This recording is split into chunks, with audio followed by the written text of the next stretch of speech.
সুপ্রভাত বন্ধুরা, তোমরা সবাই কেমন আছো? আশা করি তোমরা সবাই ভালো আছো। বড়দেরকে জানাই প্রণাম, ছোটদেরকে জানাই অনেকটা ভালোবাসা। আবার চলে আসলাম ছোট্ট একটা মিনি ব্লগ নিয়ে। আশা করি তোমরা এই ব্লগটি পুরোটি দেখবে। তোমাদেরকে আমার নর্থ বেঙ্গলের মানে শিলিগুড়ি আশেপাশে কয়েকটা জায়গা শেয়ার করব, যেখানে যে তোমরা ভীষণ টাইম স্পেন্ড করতে পারবে, খুব সুন্দর সময় কাটাতে পারবে। চলো তাহলে দেখতে থাকো পুরো ব্লগটি। Good afternoon. দেখো আমাকে আজকে কোথায় ঘুরতে নিয়ে যাচ্ছে দেখাও, ঠিক আছে? যাই দিলাম আমরা ঘুরতে, চলো দেখতে থাকো। চলো, রবিবার দিন বেলা 12টার সময় হালকা ফুলকা লাঞ্চ করে আমরা বেরিয়ে পড়লাম। একটু ঘুরতে বেশ ভালো লাগে জানো তো। উইকেন্ডে আমরা মায়ের সাথে ঘুরতে বেরিয়ে যাই। এখন থেকে ঘুরতে ভালোবাসি না, বিয়ের আগে থেকেই।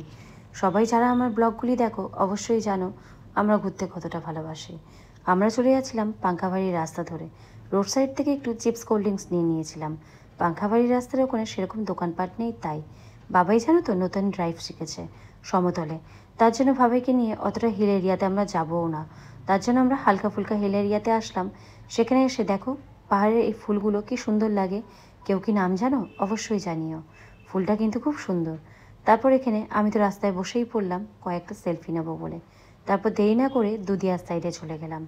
দুধিয়াতে তো প্রায় যাই, কিন্তু দুধিয়ার অপোজিট সাইডে একটা রাস্তা আছে যেটা ভিলেজ এরিয়া হয়ে ঢুকে পড়ে। ওখানে একটা পিকনিক করার জন্য খুব সুন্দর একটা অসাধারণ জায়গা আছে, খোঁজ পেয়েছি, সেখানের জন্য বেরিয়ে পড়ছি।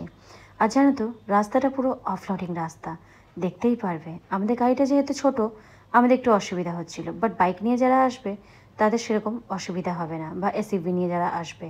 রাস্তাটা কিন্তু সিঙ্গেল লাইন, কিন্তু এখানে একটা জিনিস বেশ ভালো লাগে, সবাই সবাইকে স্পেস দেয় যাওয়ার জন্য, জানো তো।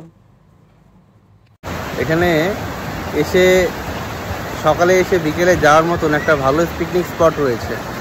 বেশ সুন্দর লাগছে জায়গাটা, একদম পাথর চারিদিকে, আর তার মাঝখানে জল বয়ে যাচ্ছে একদম সুন্দরভাবে।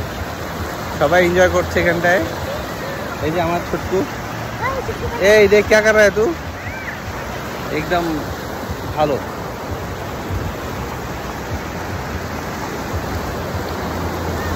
আর দেখো তোমরা এখানে এসে খাবার দাবারও পেয়ে যাবে, যেরকম তন্দুরি চিকেন, মোমো, মিমি আলু, আরও টুকটাক খাবার। এখানে না ম্যাক্সিমাম লোকে গাড়ি নিয়ে এসেছে, তারা পিকনিক করছে, আর ছেলে মেয়ে তো বাদই নেই।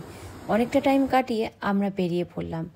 আমরা চলে যাচ্ছিলাম রোহিণী। রোহিণী হচ্ছে খুব সুন্দর একটা জায়গা, যেখানে সামান্য পরিমাণ পাহাড়ের ভেতরে এত সুন্দর পরিবেশ তোমাদেরকে দেখাবো। আর দেখো চারিদিকটা সবুজে ঘেরা, চারিদিকে চা বাগানে ভরা। এখানে প্রায় টাইম আসি জানো তো, আর যখনই আসি বেশ ভালো লাগে। তোমরা বেশিরভাগ কেউরা আসলে বাইক নিয়ে এসো, বাইক রাইড করতে কিন্তু এত সুন্দর আবহাওয়াতে ভীষণ ভালো লাগে। আর অনেকটা টাইম পেরোনোর পর আমরা চলে আসলাম সেই রোহিণীর রোড সাইডের একটা সুন্দর একটা খাবারের দোকানে, যেখানে নানা ধরনের খাবার পাওয়া যায়, চাইনিজ ফুড পাওয়া যায়। আর দেখো ঝর্ণার জল বয়ে যাচ্ছে, আর নিচে বসার জায়গা করেছে। এই এরিয়াটাতে আমাদের যখন ফার্স্ট গাড়ি কিনি, আমাদের এক ভাই আছে দিলীপ ভাই, সে আমাদেরকে নিয়ে এসেছিল। আর সেকেন্ডে আমরা একাও এসেছি, আবার থার্ড টাইম আজকে আসলাম। এখানে দেখো বসার জায়গাও করেছে, অনেক ধরনের জায়গা রয়েছে জানো তো। আর দেখো কি সুন্দর বসে রয়েছি, আর নিচ থেকে জল বয়ে যাচ্ছে। আমরা এখানে মোমো নিয়ে নিয়েছিলাম। এখানে না ফুড মানে খাবারের দামটা অনেকটাই বেশি। যেরকম চিকেন মোমো 250 টাকা প্লেট, যেরকম চাউমিন 250 টাকা প্লেট। প্রত্যেকটা জিনিসেরই খাবারের খুবই দাম, কিন্তু যেহেতু জায়গাটা খুব সুন্দর তার জন্য মানুষে আসে।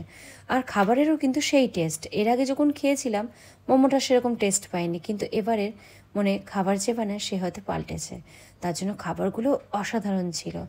আর এখানে আমরা অনেক ধরনের কথা বলছিলাম, বাট পাশে মিউজিক চলাতে আমি সেগুলো দিতে পারিনি জানো তো। আর ভালো লাগলে আমার ব্লগটি একটা লাইক দিয়ে দিও। সবাই ভালো থেকো, নেক্সট ব্লগে আবার দেখা হবে। Bye bye.